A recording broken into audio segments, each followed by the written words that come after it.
Welcome to another episode of Late Nights with Strangers. We're very lucky tonight to be joined by a living legend. She's the winner of the 2015 Jules Schwenker Jazz Innovation Award, Miss Ulysses Palladium III. Welcome, Ulysses. Thank you for having me.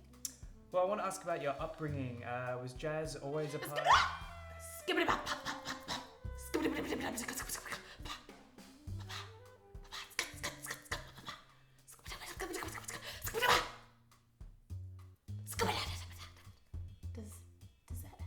Does that answer your question? Not really. I was going to ask about your jazz and musical upbringing. Were you born in a creative household or a musical household? What is musical? I do have a distinct memory of my mother singing to me as a child. Go to sleep now, little child. And then my father would walk in and he would go, "Shut up, Brenda, go to sleep." And it stuck with me. You could say that it stuck with me. So I headed off to art school. It was the right path for me. It was the natural path for me. It was the only path for me, according to my guidance counselor. And so I packed my bags. I packed everything I owned. I had this little orange L Bean backpack with my initials on it, UP3, and so I hit the big city. Backpack in hand, both straps were broken. It was the only way to carry it, but I never felt more alive. I mean, Cincinnati, Ohio, I never thought I'd make it, but I was there, art school. So you went to art school. Why didn't you take the conservatory path? I never felt it was the right path for me, and to tell you the truth, I went to art school for the people, and I found them there, and I'm sorry, I get so excited talking about this, but I ran around with a rougher crew. I will admit it was they're formative years, very formative to what I've turned into as an artist, and we were called the Tuesday Night Club. It was heavily ironic. We had all the same Wednesday morning lecture at 8:30, so Tuesday night was never a late night for us, and it just came spontaneously. You could say the name, but great people, great music. So the Tuesday Night Crew, was that your first? I'm so sorry to interrupt. I'm parched. I apologize. Can I have water? Yeah, get some water. Burning it. Thank you so much, Missy. But she looks just like my first husband from hand to God. We'll go on. We're good? Okay. I'm sorry. I'm a drunk. Can someone take the water, please? I can't. My hands are very delicate. No, continue. So the Tuesday Night Crew, that was your first time experimenting and improvising? I had a babysitter when I was younger, and she told me that college is a time for experimentation, and every Friday night with that jazz quartet, I felt like I was embodying exactly what she meant by that advice, and I always loved that advice. What more can I say? It was the best of times, it was the worst of times, as my friend Paul so brilliantly wrote. Amazing writer, Paul.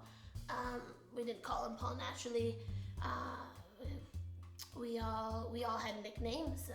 He was Night Rider. He lived far off campus, rode the metro every night. And I was called Medusa. It was, for obvious reasons, heavily ironic, as at the time I suffered from female pattern baldness.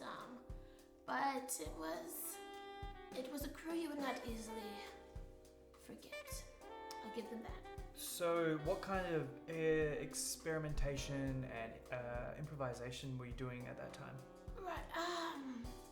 Well, I'll be very honest and frank with you. We summoned the devil one night. We summoned him from his lair. Like Satan? Hand to God.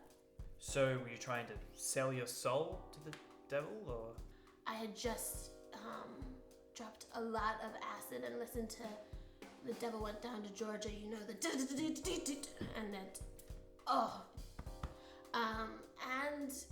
and it felt like the right thing to do, and I had seen all the reruns on TV that night. Did it work? Well, I thought it had. As I said, I had dropped a ton of acid. It was and a little bit of like a who knew Cincinnati, Ohio, but we thought we had it. Then it all went wrong. And the room was deathly quiet.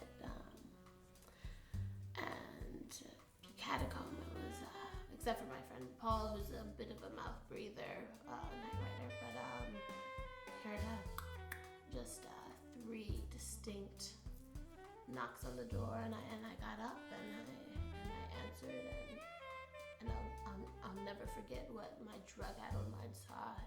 It changed me to my very core. What'd you see? Standing there in all of our glory, it was backlit. A rather tall, rather striking gentleman from Curry Mahal, as the case may be. I had ordered Indian food. I had no idea, but I took it. And as I was walking back to join my friends, to join TNC, my colleagues, my partners in crime, I realized something that I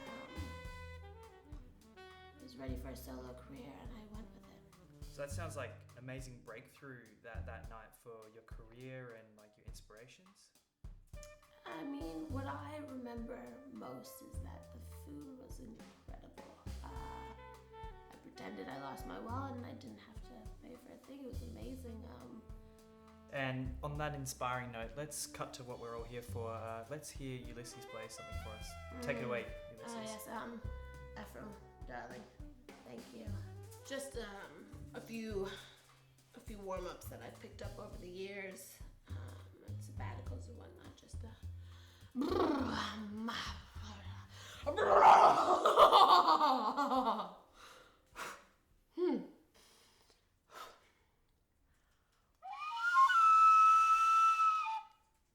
The night was long,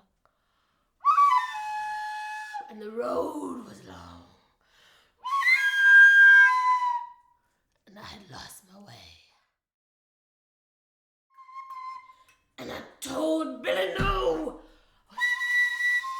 and I told him to run, but the coppers run faster, and they took him down.